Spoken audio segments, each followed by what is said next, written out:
The phone rang at 9:12 a.m., not loud, not urgent, just steady, the kind of ring that makes your chest tighten before you even answer. He was already awake, already dressed, already thinking about work. He looked at the screen. Unknown number. He let it ring once more, then he answered. Hello? A pause. This is the school, a woman said. Her voice was flat, professional, cold. Your son was involved in an incident. An incident, that word again. He had heard it before. Many times in his life. What kind of incident? He asked. Another pause. We'd prefer to discuss it in person. Not we need to. Not we want to. We'd prefer. As if he didn't have a choice. When can you come in? She asked. He looked at the clock. 9:13 a.m. I can be there in 30 minutes, he said.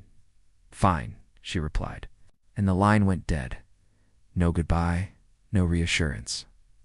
No concern. He stood still for a moment. Then he exhaled. Slow, controlled. He didn't panic. He didn't rush. Didn't curse. He had learned long ago that panic never helped. Anger never helped. Silence. Did the drive to the school felt longer than usual? The streets were calm. Children walked with backpacks too big for their bodies. Parents waved goodbye. He noticed everything. He always did when his mind was working. His hand stayed steady on the wheel. His face stayed calm, but inside, something old was stirring. Not fear. Memory. He parked across the street from the school. It was a nice school. Clean, bright, American. Flags near the entrance. The kind of school people brag about. He stepped out. Of the car, tall, well-dressed, calm, no hoodie, no cap, no signs of trouble. Still a passing parent looked twice. Still, a teacher near the door watched him. Approach. He felt it. That familiar pressure. The look that asked questions without words. Why? Is he here? What did he do? Who does he belong to? He walked past them anyway, head high, his back straight, silent. Inside the front office, the air felt different, too quiet. The walls were covered with posters about kindness, about respect, about inclusion. The irony didn't escape him. A woman sat behind the front desk. She didn't smile. Yes, she said, already annoyed. I'm here for my son, he replied. She looked at him, then at the computer, then back at him. What's his name? She asked. He told her. She typed slowly. Her eyebrows tightened just a little. Have a seat. She said, no, please, just a chair. Hard plastic, near the wall. He sat down across the room. Another parent waited. White, nervous, holding papers. That parent was offered water. He wasn't. Minutes, past 10. No one spoke to him. Teachers. Walked in and out. Whispered near the desk. Glanced at him. Not friendly glances, measured ones, like they were deciding something. He stayed still, hands folded, eyes forward. Silent, and then the teacher arrived. She didn't introduce herself. She didn't shake his hand. She sat across from him and opened a folder. Your son caused a disruption in class, she said. No greeting, no context. What kind of disruption? He asked. She sighed. As I said on the phone, we'll explain everything shortly. Hey. Nodded. She kept talking anyway. He was loud, disrespectful, refused to follow instructions. Each word landed heavy, not because of what she said, but because of how easily. She said it as if she had practiced, as if she expected no resistance. He opened his mouth to respond. She raised her hand. Let me finish, she said, and just like that, he was no longer a parent. He was a problem. He leaned back, slightly closed his mouth, stayed silent. That surprised her. She expected anger. Defense, excuses. Silence made her uncomfortable. She kept talking faster. He also intimidated another student. She added that word again. Intimidated. He felt it then. A tight pull in his chest, not rage, pain, because he knew that word. He had worn it his whole. If his mind drifted back, not by choice, it always happened this way. He was 10 years old, standing in a hallway, a teacher, pointing at him, accusing him of pushing someone. He remembered saying nothing, because no one asked him anything they had already decided. That was the day his father taught him something important, son, his father said. Later, people will decide who you are before you speak. So what do I do? He asked. His father looked at him for a long time. Stand tall, he said, and choose your words carefully. Silence is not weakness. It's control. He never forgot that. Back in the office, the teacher closed the folder. We're waiting for the principal, she said. He'll handle this. The way she said handle felt final, like a verdict was already written. The door opened again. A school counselor entered. She glanced at him, then away. More whispers, more looks. Still no questions for him. Still no chance to speak. He stayed silent. Finally, footsteps echoed down the hallway. Slower, heavier. The room shifted. The teacher straightened. The counselor sat. Op! The principal entered.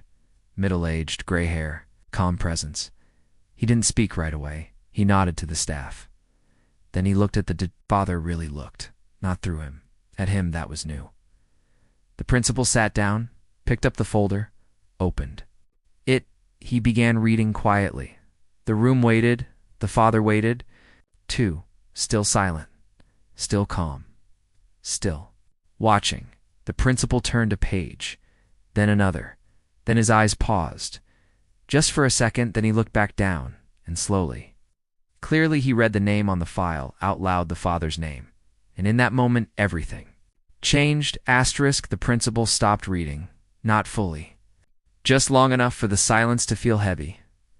The teacher shifted in her chair. The counselor cleared her throat. The father noticed it all. The principal looked up again at him. This time, his eyes didn't slide away. They held. The principal read the name once more, slower, careful, as if confirming something in his mind. Then he closed the folder. Halfway, before we go any further, the principal said, I'd like to hear from you. He nodded toward the father. The teacher stiffened. The counselor looked, surprised this had not been part of their plan. The father didn't speak right away. He didn't rush. He didn't fill the silence. He had learned that silence makes people nervous, so he let it sit. Then he spoke. Calm. Measured. I'm listening, he said. But so far, no one has asked what actually happened. The room went still. The teacher opened her mouth. The principal raised his hand. Let him finish, said the same words. But this time, they were said to protect him. The father continued. My son left this morning happy, he said. He loves school. He respects his teachers. He knows how to follow rules. Paused. I'm not saying mistakes don't happen, he added. I'm saying I haven't heard any facts yet. The teacher crossed her arms. The principal looked back down at the folder. Let's go over the details, said. He turned to the teacher. From the beginning, she nodded quickly. Too quickly, well, she said there was a group activity. Students were supposed to work quietly. She hesitated. Your son spoke out of turn. The father said nothing. He was excited, she added. Art. And he didn't raise his hand. The principal looked up. That's it? He asked. She blinked. He also corrected another student, she said. The principal frowned. Corrected. How? He told him the answer was wrong. The counselor leaned in. The other student felt uncomfortable. She said the father felt something tighten inside him. Uncomfortable. Another word he knew. Well, the principal tapped the folder gently. Did your son raise his voice? He asked. No, the teacher said. Did he threaten anyone? The principal asked.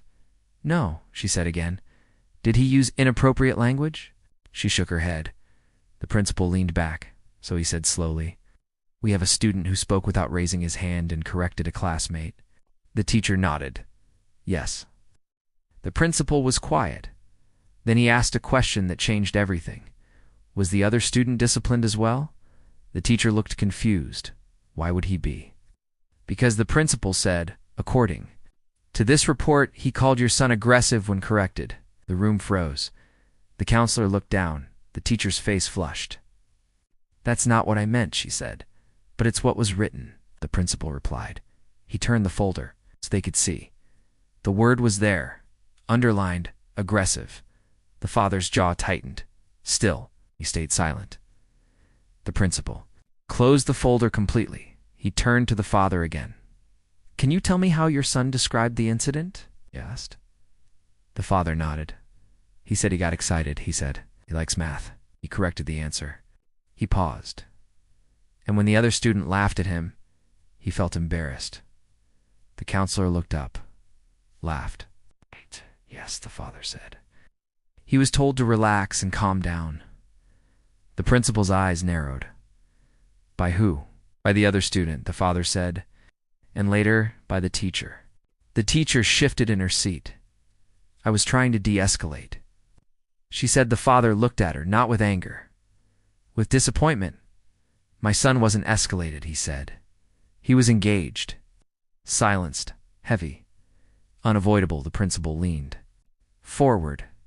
"May I ask you something?" he said to the father. "Of course," the father replied. "How often," the principal asked, "has your son been disciplined at this school?" The counselor checked the computer. She swallowed. "This is his first referral," she said. The principal nodded, and his grades. "Above average," she admitted. "Very strong."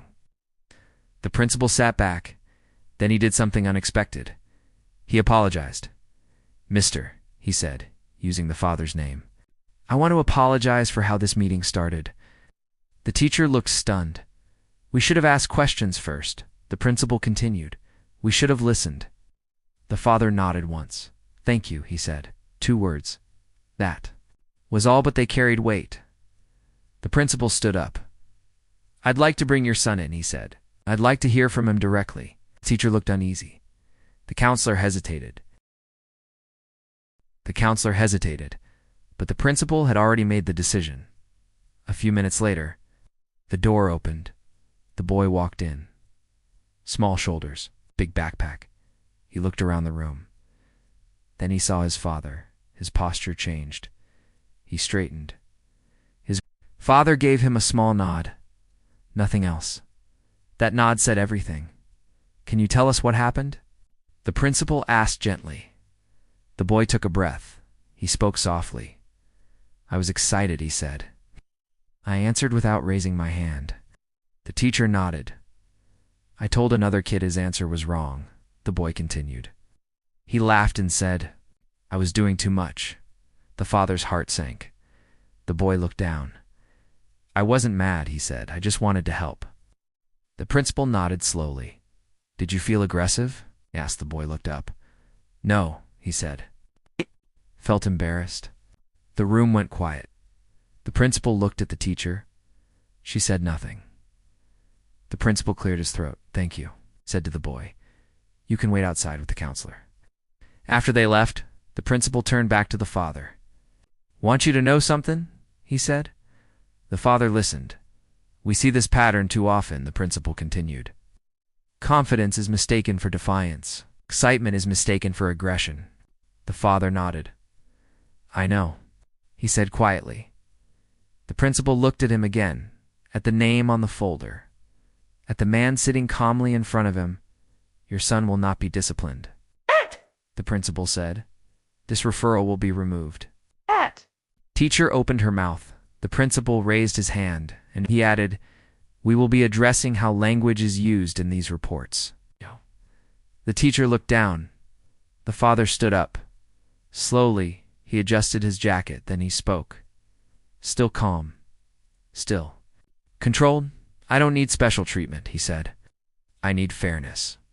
The principal nodded. "You'll have it," he said. The father paused at the door, turned back, and said one last thing. "My son is watching how adults handle moments like this. No accusation, no threat, just truth." Outside, his son looked up. "At him? Am I in trouble?" the boy asked. The father smiled gently. "No," he said. "You did nothing wrong." They walked out together, past the office, past the posters about kindness, past the looks this time. The looks were different, but the real lesson didn't happen in that office. It happened later, in the car, on the drive home, when his son asked a question that would stay with him forever. "Dad," he said, "why didn't you get mad?" The father thought for a moment. Then he answered, "Because I wanted them to hear me," he said. And sometimes silence is louder than shouting. Asterisk, the counselor hesitated, but the principal had already made the decision. A few minutes later, the door opened. The boy walked in. Small shoulders, big backpack. He looked around the room. Then he saw his father. His posture changed. He straightened. His father gave him a small nod. Nothing else. That nod said everything. "Can you tell us what happened?" The principal asked gently. The boy took a breath. He spoke softly. "I was excited," he said. "I answered without raising my hand." The teacher nodded. "I told another kid his answer was wrong," the boy continued. "He laughed and said I was doing too much." The father's heart sank. The boy looked down. "I wasn't mad," he said. "I just wanted to help." The principal nodded slowly. "Did you feel aggressive?" Yes, the boy looked up. "No," he said. "I felt embarrassed." The room went quiet. The principal looked at the teacher. She said nothing. The principal cleared his throat. "Thank you," said to the boy. "You can wait outside with the counselor." After they left, the principal turned back to the father. "Want you to know something?" he said. The father listened. "We see this pattern too often," the principal continued. "Confidence is mistaken for defiance. Excitement is mistaken for aggression." The father nodded. "I know," he said quietly. The principal looked at him again, at the name on the folder, at the man sitting calmly in front of him. "Your son will not be disciplined," the principal said. "This referral will be removed." Teacher opened her mouth. The principal raised his hand, and he added, "We will be addressing how language is used in these reports." The teacher looked down. The father stood up. Slowly, he adjusted his jacket, then he spoke. Still calm. Still. "Controlled? I don't need special treatment," he said. "I need fairness." The principal nodded. "You'll have it," he said. The father paused at the door, turned back, and said one last thing. "My son is watching how adults handle moments like this. No accusation, no threat, just truth." Outside, his son looked up. "At him? Am I in trouble?" the boy asked. The father smiled gently. "No," he said. "You did nothing wrong." They walked out together, past the office, past the posters about kindness, past the looks this time. The looks were different, but the real lesson didn't happen in that office. It happened later, in the car, on the drive home, when his son asked a question that would stay with him forever. "Dad," he said, "why didn't you get mad?" The father thought for a moment. Then he answered, "Because I wanted them to hear me," he said. "Sometimes silence is louder than shouting." Asterisk, some will judge you by appearances. Some will assume the worst, but calmness, dignity, quiet strength can shift the narrative. And sometimes, staying silent is the loudest statement of all. Asterisk, days later, the father received a letter from the school. Not formal, not bragging. Just acknowledgement, it read. "We have reviewed the recent incident involving your son. We recognize that assumptions were made and steps will be taken to prevent this in the future. Thank you for your calm and constructive presence." He didn't show it to anyone. Not immediately, but he felt it, quietly satisfied at school. The teacher who had judged him sat alone during lunch. She reflected on the moment the principal had read his name, the way the office had gone silent, the father's calmness, his controlled voice, to truth in his words. She realized that she had been too quick to judge. She knew it was time to change. The boy watched his father every day. He noticed small things, how his father handled challenges at work, how he treated strangers, how he never let anger rule him. The boy started to emulate that calm strength. Not by words, not by force, by example. Months passed. Other students who had once whispered about him now approached him with respect. The teacher slowly rebuilt trust. School introduced workshops on fairness and bias, and all along, father stayed in the background, silent, observing, guiding. One afternoon, as the father walked his son to the car, a teacher stopped him. "I wanted to apologize," she said quietly. He nodded. No anger, No lecture, just presence. Thank you, he said. That's all I need to hear. And then he turned to his son. You see, he whispered, respect comes naturally when you carry yourself right. The boy nodded, his eyes bright, not proud, not arrogant, just understanding.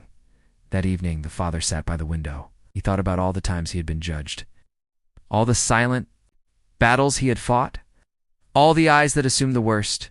He smiled faintly, because he knew something important. People will doubt you because of your skin.